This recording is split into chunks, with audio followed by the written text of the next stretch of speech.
What are you doing? The guy did it.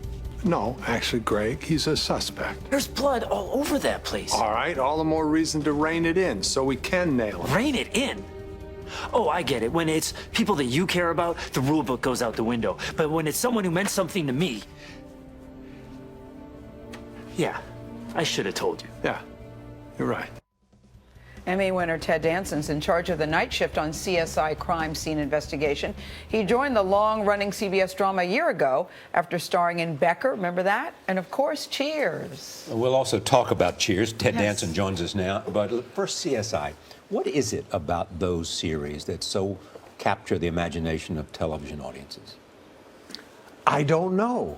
I don't know. I really don't. It's a great. It's forensic. It's looking at murder solving? and mayhem from a different point of view. So, from a scientific point of view, which is intriguing, and it's the #1 watch show in the world. So, what they're doing over 13 years seems to be really working. They do not pretend to be anything else than an amazing forensic mystery.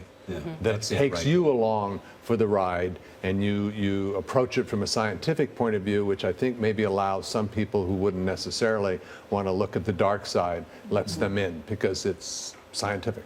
But when we ran that clip just now of you coming in, you were like, no. Yeah. Do you not like to look at yourself on camera? No, I don't. Because? Because when I work, I am joyful. I love it. I can do no wrong. You know, Yes. or at least I don't judge myself. And Got as it. soon as I see myself, I become this horrible, judgmental person, and I'd rather not go there. So let's talk about your character on CSI. You play this character, D.B. Russell. It was cool to see your jacket there, you know, night investigator, crime scene investigator. How did you prepare for that? Was it a little bit of a learning experience in terms of playing a forensic investigator? Sure, but you also are, you know, you're an actor who reads a script and you try the words on, and you learn by trying the words on. Yeah. The play is the thing, the story. So every day you learn a little bit more. But I did go because I wanted just a taste of gravitas. Yeah. Because these people are dealing with death and the dark side of life that most of us, and certainly I, try to avoid. So I didn't want to come in and be kind of silly about something pretty heavy. Yeah. So I went to an autopsy, a quadruple autopsy Really? in Vegas. And wow. before I knew it, I was holding a man's, skull cap while they weighed his brain. And I have never, I can still feel the adrenaline rushing through my body. It was so powerful an experience. Yeah, very sobering. Made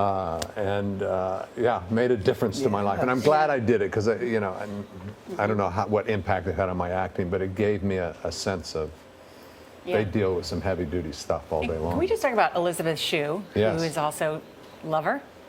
She's great. Yeah. She's great and wonderful for the show, and I think she's beginning to really enjoy herself too. Good. I think it's scary to go from independent films to an hour-long drama, but I think she's really enjoying it. You just celebrated 30 years of Cheers? I did. I thought you were talking about my age for a minute, and I started younger than springtime. It was great. It was really fun. We took note of it here. Yes, we did. Yeah. I'm wondering what you remember about it, Ted, because I remember the finale of Cheers. I was at a Cheers party, and people were literally weeping when that show went off the air. Yeah. The third most watched final Yes. episode in the history of television.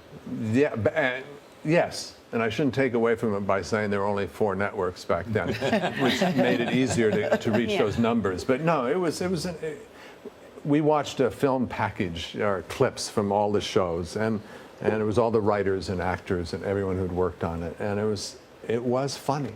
Yes. It was funny, and it had heart. It was very funny to watch us actors in our 64 or whatever, in my case, year old bodies, talking about, Entertainment Tonight was there, and they said, would you consider coming back and doing a reunion show? And when she asked that, there was a bar full of people behind the cameras, about 120 of them, talking and reuniting, and so we could barely hear anything. So you saw a bunch of people with these 64-year-old faces and white hair going, what? What did she say? A reunion show? And that's what the reunion show would be. What? Was that the punchline? It would be fun to see how Sam Malone has matured over the years. I loved your character. Yeah, but you can be an adolescent into your early 40s. Yeah. And then it becomes unattractive. So I don't know what they would do. Let's talk about your Sad. passion for the environment and the Please. oceans. Do we have time? We have time? Oh, we have 30 seconds, Ted. I'm so sorry to do that to you with 30 seconds. Go to oceana.org. It's an amazing website. We run the risk of fishing out our oceans. got it. This country is doing a great job, but check it Got out, it. oceana.org. Thank you, Ted. Deserves our attention. Yes, it does. You Nice can to see see Ted Danson in a brand new episode of CSI tonight at 10. That would be 9 Central on CBS.